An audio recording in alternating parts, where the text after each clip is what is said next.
തലസ്ഥാന നഗരിയിൽ ഒത്തുകൂടി ആശമാർ. 14 ജില്ലകളിൽ നിന്നായി 1600-ൽ പരം ആശമാരാണ് പങ്കെടുത്തത്. ആശാ സംഗമം 2026 എന്ന പരിപാടിയിൽ മുതിർന്ന CPIM നേതാവ് PK ശ്രീമതി ടീച്ചറും പങ്കെടുത്തു. പരിപാടി ഉദ്ഘാടനം ചെയ്യേണ്ടിയിരുന്ന മന്ത്രി വീണ ജോർജിന് വരാൻ സാധിച്ചില്ലെന്നും KSU പ്രവർത്തകരുടെ ഭാഗത്തുനിന്നും അങ്ങേയറ്റം ഹീനമായ പ്രവൃത്തിയാണ് നടന്നതെന്നും PK ശ്രീമതി ടീച്ചർ പറഞ്ഞു.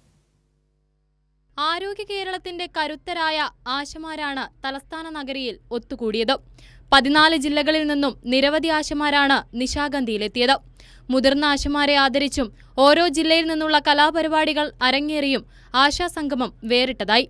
എന്നാൽ ആശാസംഗമം 2026 ഉദ്ഘാടനം ചെയ്യേണ്ടിയിരുന്ന മന്ത്രി വീണ ജോർജ് കഴിഞ്ഞ ദിവസം നടന്ന KSU അതിക്രമത്തെ തുടർന്ന് ചികിത്സയിലായതിനാൽ പരിപാടിയിൽ പങ്കെടുക്കാൻ സാധിച്ചില്ല.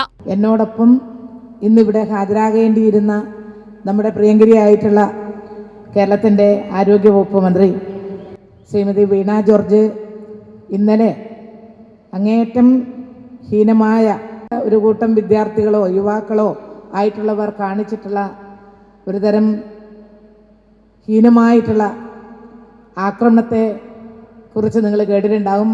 അവർക്ക് ഇന്ന് വരാൻ സാധിക്കാത്ത ഒരവസ്ഥ ഉണ്ടായത് എന്നുള്ളത് കൊണ്ടാണ് അവർ വരാത്തത്. അവരുടെ സ്നേഹാന്വേഷണം പ്രത്യേകമായി നിങ്ങളെ അറിയിക്കണം എന്ന് ഞാൻ ഇന്നലെ ആശുപത്രിയിൽ പോയി സന്ദർശിച്ചപ്പോൾ പറഞ്ഞിട്ടുണ്ട്. വീട് വീടാന്തരം കയറി റിപ്പോർട്ട് ചെയ്യുക എന്ന മഹത്തായ പ്രവർത്തനം ചെയ്യുന്ന കാവൽ ഭടന്മാരാണ് ആശമാരെന്ന് PK ശ്രീമതി ടീച്ചർ.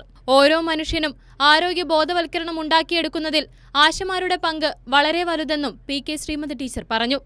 ആരോഗ്യ കേരളം ഐശ്വര്യ കേരളമായി മാറിക്കൊണ്ടിരിക്കുകയാണെന്നും ആശാസംഗമം 2026 വേദിയിൽ PK ശ്രീമതി ടീച്ചർ. ചിരിയും കളിയും ഒത്തുചേരലുമായി വലിയ ആഘോഷത്തിനാണ് നിശാഗന്ധി സാക്ഷ്യം വഹിച്ചത്. കൈരളി ന്യൂസ്, തിരുവനന്തപുരം.